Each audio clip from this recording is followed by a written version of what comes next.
Hey everybody, welcome. Happy Saturday and snow day if you're here live. I'm Emily Reed from Seasonal Intentions, and I'm coming to you live from Medford, Massachusetts, which is in the northeast part of the United States.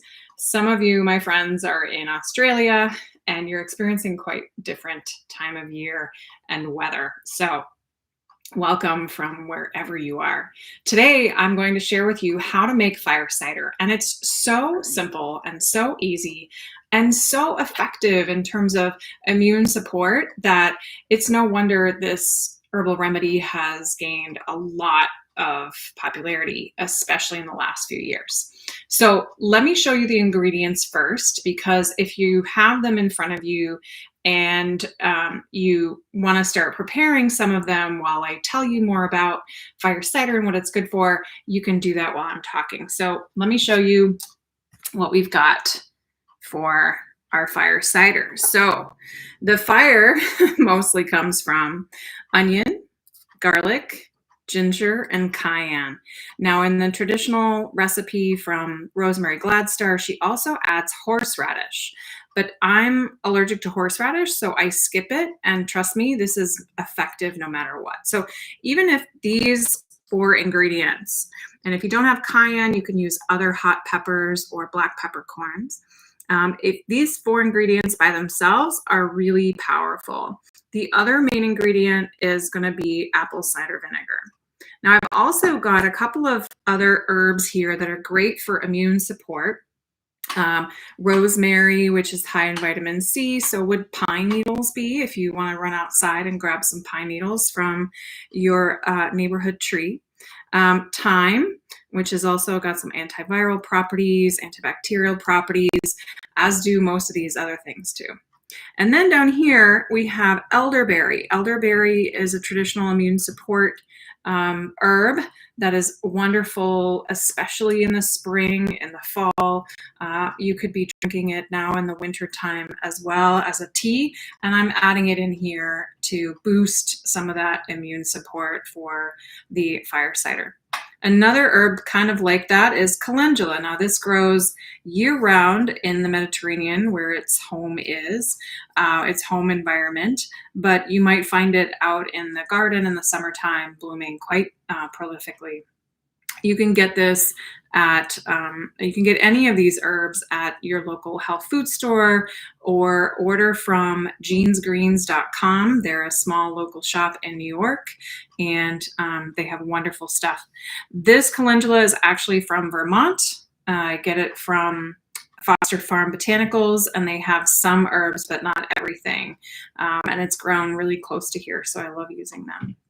And then I have some peppermint. Now this peppermint was wild harvested this summer from Michigan where I was, and it's pretty potent, awesome stuff. You could also use other herbs like lemon thyme. You could use black peppercorns, any other kind of peppercorns, chili peppers, jalapenos, if you like it extra spicy. I'm not real big on the hot spicy peppers myself. So I like to stick with just a little bit of cayenne, goes a long way with everything else that's going on here. So if you have your ingredients in front of you and you're watching, I would say if your onion is large, you probably only need half of it, and you could just rough chop it. And then you could start taking off the peel and crushing the garlic. You would also want to cut the ginger, just thick slices is fine. So I have my garlic here, I've got my chopped onion, and I'm realizing now that I didn't chop or slice the garlic, the ginger. So I'm going to do that while I tell you a little bit more about fire cider.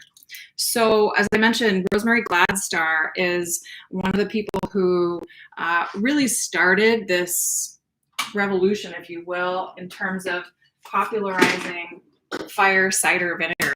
And she has a traditional recipe that includes horseradish that she came out with in the 70s. And then fire cider has gained in popularity in recent years because herbal remedies have become much more popular, much more easily shared among herbalists and the general population. So she's really responsible, and you might discover her name if you look into herbalism at all.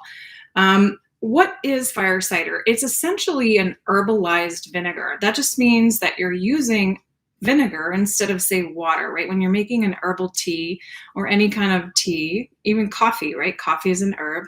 You're taking water and you're adding the herb in and you're steeping it for a certain amount of time, certain amount of temperature, certain amount of volume, etc. So instead of water to have it as a solution, we're using vinegar. And what vinegar is really good at is drawing out minerals in herbs. So it's often used for digestive bitters, for example, because a lot of those herbs have a lot of minerals and it's really good at drawing them out. Bonus points for those of you who are meat eaters: if you add a little bit, like a tablespoon of any kind of vinegar when you're cooking your meat, it will help draw out the minerals and make it more easy to digest. So I'm gonna create a few slices of this ginger here. And so we have essentially an herbalized vinegar. Now, why would we want to do that? Well, you just saw all these ingredients, right? And there are times when we might want the benefits of some of these herbs and ingredients without necessarily eating a whole onion or eating a whole clove of garlic, or having a ton of ginger, thyme, rosemary tea. Right? And so having an herbalized vinegar can give you a lot of those great benefits, a lot of those great properties: antibacterial, antiviral, immune support, respiratory support, that these ingredients give you without eating all of these substances, which might just be hard to physically do. Right? Now, how could you use fire cider? You could take a little like wellness shot of it, maybe a tablespoon. And I would just caution that's more for the like heartier stomachs, the iron stomachs, because it is very vinegary. And as you saw the ingredients, especially the cayenne, it's a little spicy, right? So you'd want to be careful, especially if you're starting to feel a little bit of sniffles and you're trying to ward off a cold. So I like to put a spoonful into some warm water. Now, warm water is great to be drinking anyway this time of year when it's cold out. And so adding that cider vinegar to your, or fire cider vinegar, you could do regular apple cider vinegar too, but with the ingredients in the fire cider, you're boosting that water as you're taking it in. Another great way that I use this is in a vinaigrette, and it makes a super tasty vinaigrette because instead of adding a whole bunch of herbs to your vinaigrette, they've been infused into the vinegar. And so all you really need to do is add a little salt, pepper, olive oil if you're using that, or sunflower oil, maybe a little maple sugar, or a maple syrup, and then whip it right up and add it to your vegetables, to your salads, any time of year, especially when you need a little bit of like fieriness or rejuvenation. Because in addition to being really immune supportive, fire cider can really energize. All of those ingredients are very energizing, very pungent, that spiciness, right? And that's why we're making it now.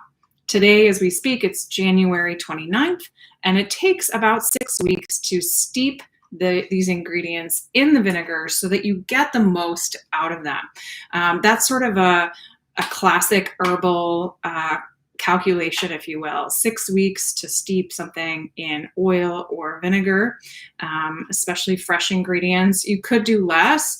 If you do more, you're not really going to get more out of the situation. So if you're making it with me right now, go to your phone or your calendar and go 6 weeks ahead. So if we're looking, it's almost February 1st, so we're looking at middle of March, if you're with me live, and write down a calendar reminder to strain your cider vinegar, your fire cider, because it can easily get left behind and forgotten, right? Until that day when you really want to use it, which it's not that hard to figure it out. Okay, so What is it useful for? You know, it's really immune support. I mentioned respiratory tract support, a lot of these things, including horseradish, which we're not going to use today. I mentioned that allergic to horseradish are great for clearing the sinuses, drying out the chest and the upper respiratory tract if that's where you're feeling congestion, and can just basically anything that you're doing when you're using garlic makes a really inhospitable environment for bacteria and viruses. So you may smell a little garlicky or taste a little garlicky, but in those instances, it could be really worth it. All right. So for the ingredients, ginger is warming, right? We know about all of its digestive properties and support, but it's also antiviral, which is why it's great when you're feeling a little bit cold or you have a flu or a little bit of a chest congestion or general cough and congestion. Garlic, I mentioned, is totally inhospitable to viruses and bacteria in large amounts. Onion is super warming, and it's a folk remedy, right? And in Ayurveda, which is the sister science to yoga, garlic and onion are not used in everyday cooking because they are considered healing. They have 5 of the 6 tastes of all the tastes that you can pick up on, which means that it could be used for a lot of different purposes for healing and for rejuvenation and restoration. All right. Hot peppers are super warming, as you might imagine. They also promote circulation. So often when we're starting to feel sick, from the sort of Eastern perspective, maybe you might have some stuck energy. Congestion can literally get stuck in some places. And so promoting circulation, especially warming that area with these ingredients, can help move things along. And anytime things are stuck and start moving, at least you're giving the body a little bit more support to take care of it by itself, right? All right. If you're with me live and you have a question, by the way, feel free to use the chat box over on, I believe it's your right. If you're watching this, feel free to pop in a question and I'll definitely get to them at the end. All right, so fire cider, it's invigorating, it's warming. You could use this especially on a day when you're like, oh my God, I feel really sluggish.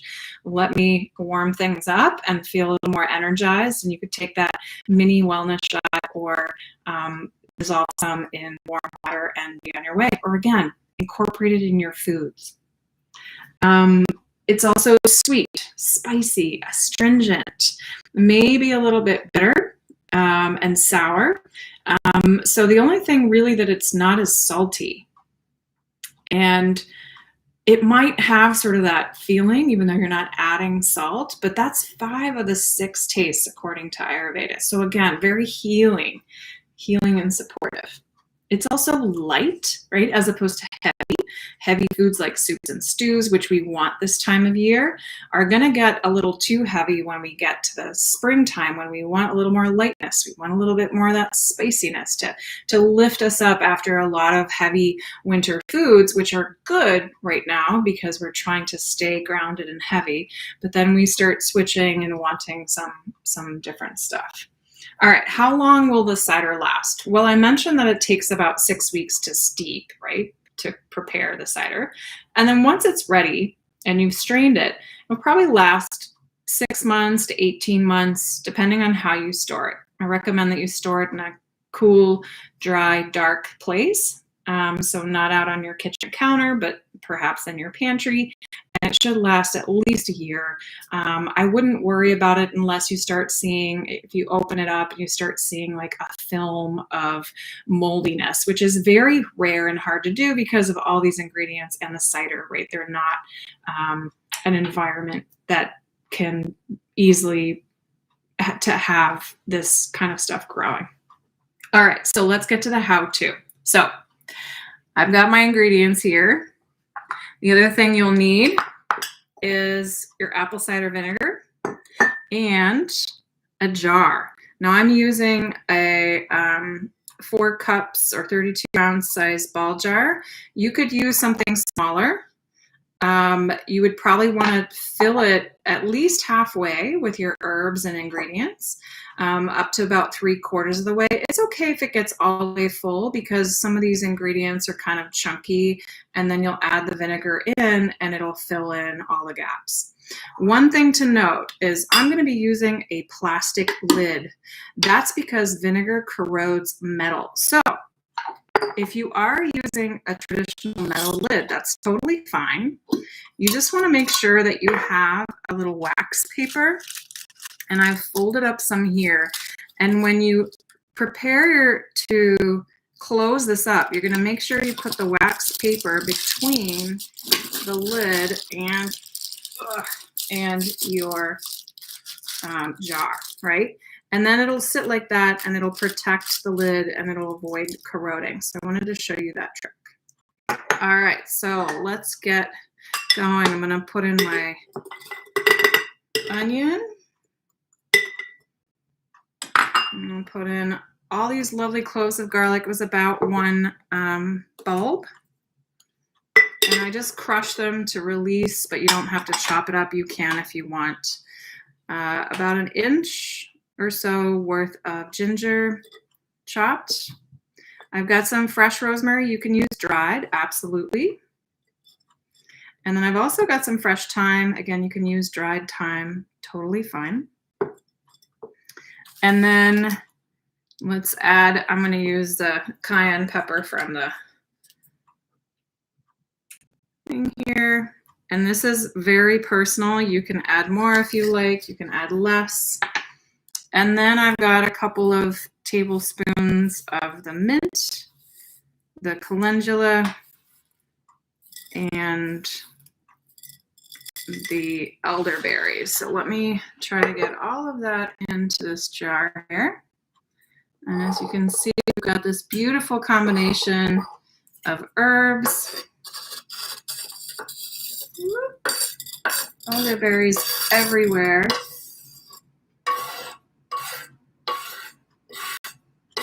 Again, you can get creative and add different ingredients. One of the ingredients I'm not using today that I just don't have, but I normally do use in my fire cider is hibiscus. And hibiscus flowers, or jamaica, if you go to a Latin food store, they'll probably call it that, is super high in vitamin C. You could also use orange peel or lemon peel, especially if you have some winter citrus in the house, and that would give it an extra boost as well. So I've got about, halfway, a little bit more than halfway full of my ingredients. I'm not going to pack it down because I want them to be able to float inside of the cider vinegar. And then take apple cider vinegar. I like to stir it up just a little bit, shake it up because it has the mother that settles on the bottom. And then fill it up.